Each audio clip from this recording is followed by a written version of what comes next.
Alrighty, and welcome back to another episode of Toy Talk. This is episode 5. I am your host, Vinny Wasco, and today we have a special guest. This guy, my brother Josh. Hey, what's up? I wasn't really sure what to say there. How you doing? I'm doing great. How about yourself? I'm doing fan-freaking-tastic. I'm glad to be here with Vinny. So anyway, I thought it'd be something different. Instead of talking about my stuff today, we'll talk about his stuff. He's a big toy collector too. He's got more, I think, in my collection. As I'm looking at some of his pops right now, I mean just at the pops, not just in toys overall. I have more of a standard collection. He has more of the variants and chases and all that rare, expensive stuff. But that's more of his collection. So the more worthwhile stuff. That's the best way to put it. Why don't you talk about your collection? Tell them what you're into and whatnot. I'm a big superhero guy, I guess you could say. I'm wearing a Beast Boy shirt right now. I'm a big DC Comics guy. I collect a little bit of Marvel stuff as well. I've been collecting for probably about 2-3 years, and it's nice to look at, but it's kind of sad when you think about it. You are more of a DC fan, huh? Yeah. Yeah, I'm more Marvel. I don't know, DC movies just, they're not that good. Beg to differ. They're okay. It's all about taste, buddy. I guess. But you're also more into comics. I'm not really into reading the comics. Yeah. Because I don't like reading. So most Marvel fans don't read comics, so it's okay. Shots fired. Shots fired. But anyway, what we're here today is to talk about your collection. So why don't you start off with something? I brought 3 main pieces here. Well, he's got 3 only because they were accessible. I mean, looking at his collection, you can't really pull stuff. There'll be some B-roll footage when we talk about the other ones. But, the 3 things that I guess were accessible for him to grab. So this first one is a Batman Hush storyline. Like, they did a bunch of action figures based off the storyline Batman Hush. And it's one of Batman's most popular stories. So this was designed by the artist who did the storyline. And he has a very unique style of drawing Batman. And so they let him sculpt his own action figures as well. And I think it's pretty neat because I ordered this one online on eBay. And it even has his signature right there. Jim Lee. He's actually currently the chief creative officer, if you want to hold that, at DC Comics. And, I was like, oh, heck yeah, Batman Hush action figure. This is actually when I first started collecting, and I was like, I need that. I think it's pretty neat. What do you think? Yeah, let me hold it while you keep talking.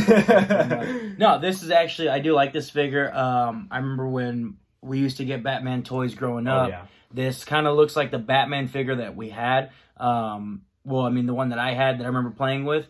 But I didn't play with it too much because it wasn't the full scale of the Jakks Pacific WWE toy, so I couldn't really put him in the ring with the wrestlers because Batman was 3 feet shorter. But this one does look similar to the one that we had. I can't even remember what the series it was. I think it was because they made a Batman video game back and that went for GameCube, right? I believe so. So yeah, it was kind of centered around that, I believe, and I just remember we got it. I think Hasbro did that line, but I'm not sure. Yeah, our grandma, for when we were growing up, she used to get us both birthday presents.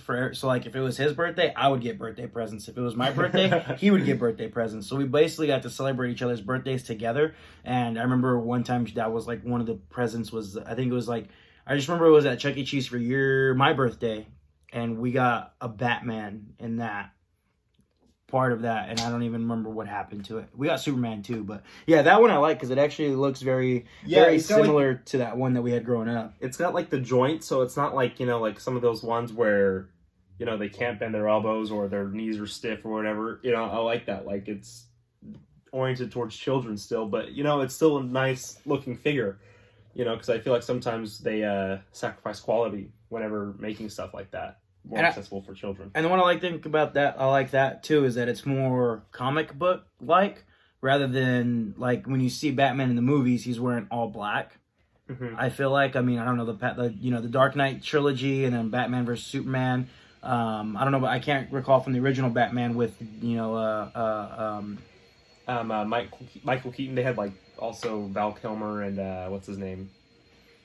I'm blanking on the name. Yeah, I don't remember what his color suit was in that one, but I know with Ben Affleck and Christian Bale, at least he was wearing all black, and I feel like that one is more comic book like centered around the toy. If that makes any sense. It's more so paying homage to the 70s.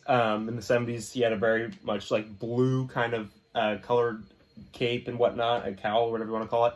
But nowadays, more modern. It's getting darker and darker. But it just changes from artist and story, stuff like that. See, he knows way much more than I do. All right, so I guess we'll move on to our next toy now, and I'll grab it. It isn't much of a toy, per se, as it's like the piece de resistance of Do you want me to hold this again? Yeah. There we go. So. Of my collection. It's a 9.8 graded Doomsday Clock #1, signed by Henry Cavill, the actor who plays Superman.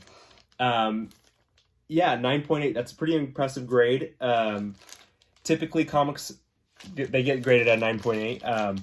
Modern comics, at least. The older they get, the lower grade it's going to be. Wait, is this a modern comic? Yeah. Oh. Doomsday Clock was the long-awaited sequel to the Watchmen series. The Watchmen series debuted in 1980 or so, written by Alan Moore, and I think it was drawn by Dave Gibbons. But this is extremely cool because it was long-awaited. DC had been building up to it for years, and it finally happened. And yeah, I think it's pretty interesting. Have you read this before? Yeah, I've read it numerous times. I think it's a fantastic story so far.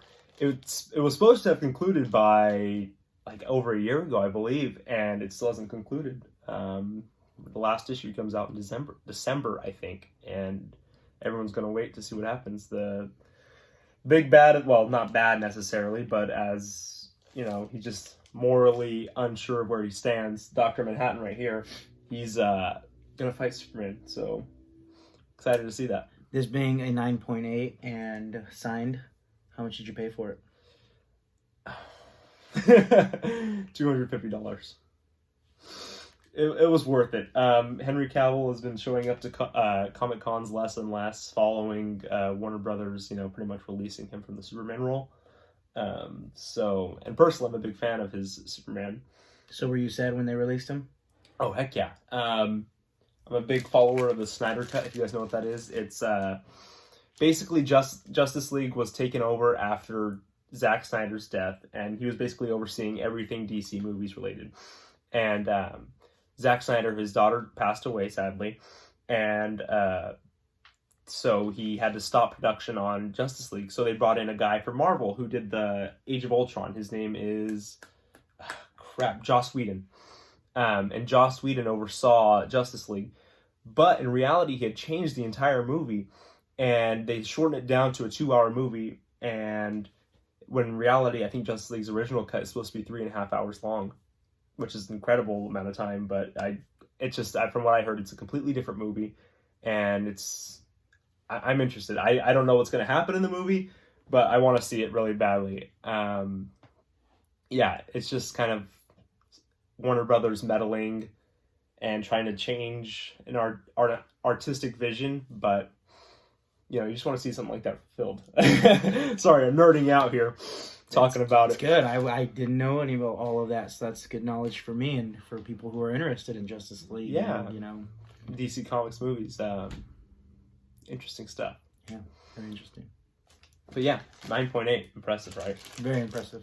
Now for something a little bit more general, I guess. I'm pretty sure most of your viewers have seen Avengers Endgame. I would hope so. I don't know. I just talked to somebody recently who still hasn't even seen The Force Awakens. Oh, wow. Yeah, I was talking to somebody about how, I know it's kind of off topic, but not really. It's kind of relating to the thing. Yeah. We were talking about Star Wars, and they said they were big, don't kill Luke, and they said don't mess with Luke. And I said, well, he's dead, right? And they kind of started tripping out. Well, what are you talking about? I'm like, have you not seen any of the new movies that came out? There were new movies that came out. Have they been? I asked them, I was like, have you been living under a rock? Like, there's been like 4 movies that have come out in the past 4 years. Yep. And yeah, I guess they haven't seen the new ones that came out. And if you haven't seen Star Wars in the past 4 years, then I hate to break it to you, but Luke Skywalker dies, as so does Han Solo. So, and I live by the general rule of this: if you haven't seen it within 3 weeks of it coming out, you do not have any room to talk about, people spoiling the movie. 3 weeks is enough time to go see a movie. I think for the internet, it's 1 week, I'm like, okay, it's been 1 week, if you really care about it, then you would have seen it by now. I agree. At least on the internet, but in person to person, I try to keep it, 3 weeks a month. Yeah. I don't know. But back on track, Avengers Yes. Endgame, really big movie, number one box office movie of all time, and so I got something special. Real quick before you show it, did you cry on Endgame? I was very close. I actually predicted this moment. I've been calling out for years. I was like, in Captain America's last movie or whatever, he's going to lift Mjolnir. And so Marvel does this subscription box. I think that comes out every 2 months. Bi-monthly, yeah. And so this is one of the ones that came in it. It is Captain America wielding Mjolnir. Trying to get the There it Mjolnir is, right there. If you want to take a look at I'll that. hold that. I yeah. put in a collector's, a pop protector. So Which this, honestly, I hate to break this to you. This is probably one of the worst pop collectors I've ever, seen. My pop protector What did I say? collector. Did I say pop collector? Yeah. Okay, this is the worst pop protector I've ever seen. The ones that I have are kind of hard, and they, they'll protect it. I don't know where you got this at. I got that one. It's just a very thin one. I know people like to slip them out at like conventions and get them signed and then just pop it right back in. The ones that I have, you can do that. They're only $8, like this, and I'm with the sure thick you ones. spend about $6 on this, right? Oh no, I got those ones. They came with some of the pops over. Oh, they came with them. Well, you can get the hard ones for $8, and make sure that everything's safe. But anyway, I think free beats 8. Anyway, so back to this. I remember right after it came out, I did some Googling to see how much these things were selling for because they hadn't. This was the only pop with Captain America wielding Mjolnir, and they were selling for $100 on eBay at the time. Since then, they've come out with Wave 2 pops, and it's been, they have more spoiler stuff like Iron Man snapping and Captain America wielding another Mjolnir. But since then, it's depreciated down to $60, which I find pretty interesting. Like the pop market, stuff like that, I find pretty interesting. It's like, there's a market for this kind of stuff. yeah. I think the only thing that I would say about this figure that I don't like is that it's not more. I guess what I'm trying to say is like he's not beat up like he was in the movie when he. Yeah, I found that extremely interesting too. Oh, sorry if I interrupted you. No, you're fine. By the time he picks it up in the movie, his shield is shattered, and in this, he's still. He's got blood all over his face. His mask's all beat up. But right here, he looks like he's just picking it up like a rainy day. But, that was, which is surprising because Pop usually does a very good job of making things very accurate, and I feel like another kind of like the Space Jam pops that I talked about, where everybody was holding the basketball instead of just doing something different. They dropped the ball in this one. Sorry. Pop, get on it. But yeah, I thought that one was super cool and unique. Yeah. So real quick, I guess I'll just do some B-roll on his pop collection because, like I said, he's got more of the variants, the exclusives than I do. But there's one that I definitely want to talk about, and I think I'm forcing him to talk about because I'm jealous that he has this one, and then I've been hunting it down for 3 years now. And they're all up here, so that's why we keep looking. Yeah, we're looking up this way. I've been hunting this one down for 3 years, and you found this at Walgreens itself, right? Yeah, Walgreens in Bakersfield. Yeah, you walked in and got lucky, and I remember we went one night hunting for him, and then a day, and we still couldn't find it, and he just randomly goes into Walgreens and he finds it. So Funko came out with Spirit Jedis. So if you watch Star Wars, you know that in the movies, at least in the first trilogy in episodes 4, 5, and 6, mainly episode 5 and 6, that Obi-Wan, Anakin, and Yoda, you see them in spirit form. Also in The Last Jedi, right? Yes, Last Jedi. Yes, you're right. It's one of my favorite scenes. Yeah, probably best scene. But they came out in spirit form, but this one came out before Last Jedi, so that's why I think I'm referring to. Got it. Yeah. Anyway, but they came out with a Spirit Force Jedi, and he has the Yoda one, as you guys are seeing right now. And yeah, I'm kind of jealous about that. They also have a Qui-Gon Jinn Spirit one, but that one is like ultra rare. It goes for about $500 on eBay. Yeah, just ridiculous. I think this one probably tops out at probably about 100 or so, because they're both Walgreens exclusives, but really, I think Yoda was the only thing that was really exclusive to Walgreens, and I think Qui-Gon was just kind of like you had to like know somebody who knew somebody. But the Walgreens exclusive pops are actually really cool designed. I mean, from what I've seen a few Marvel ones, and it's like, dude, these are really unique. And like it's just like, wow, they need to just fold these into the mainstream and do a re-release or something. Like Yeah, that, because- Walgreens usually they come out with some bangers when it comes with the Funko Pops, but definitely, I mean, yeah, Walgreens usually has the good ones. Much better than like the Walmart or the Target ones. Yeah, the Walmart ones, they could really pass as standards. I mean, I'm looking at a Walmart exclusive Black Panther right now, and that's a standard to me. You know what I mean? Like, there's nothing really special about it.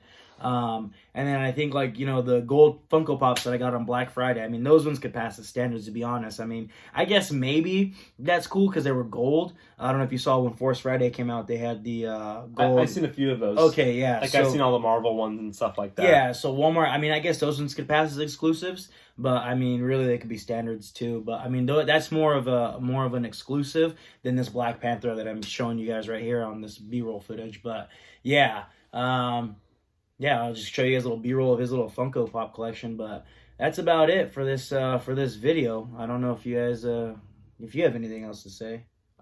Just subscribe to my YouTube channel, Josh.Mart. I'll post a video at the end of this month. I know I haven't posted in like 6 months, but there'll be one at the end of this month. There you go. Stay tuned for that. Yeah, and I guess comment down below your favorite comic. If you have any 9.8 graded comic books, Let me know. Yeah. I'll comment down below. He'll comment, and then I'll reply to your guys' comments. There you go. So yeah, that's it for this video. I hope you guys enjoyed. Don't forget to like, comment, subscribe, and I will see you guys in episode 6.